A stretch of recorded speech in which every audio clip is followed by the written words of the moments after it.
এবার ত্রিপুরাতে সিপিএম ক্ষমতায় ফিরবে তাই স্পষ্ট জানিয়ে দিয়েছেন মানিক সরকার ও জিতেন্দ্র চৌধুরী। কেননা সিপিআইএমের মিছিল এবং জনসভা মঞ্চে আগরতলাতে বিজেপি ও মোথার বহু কর্মী সমর্থক 5,300 ভোটারেরও বেশি সিপিএমের গোপনে কিন্তু তাদের জনসভা শুনতে এসেই যোগদান করে।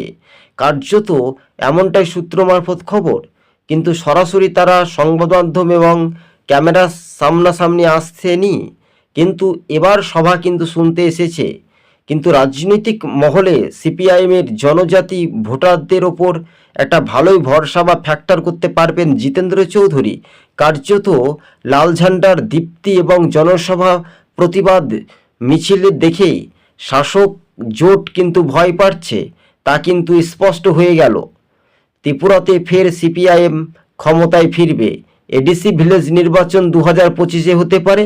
আপনারা দেখছেন 26 টিভি। আমাদের চ্যানেলটি সাবস্ক্রাইব করে সঙ্গে থাকুন।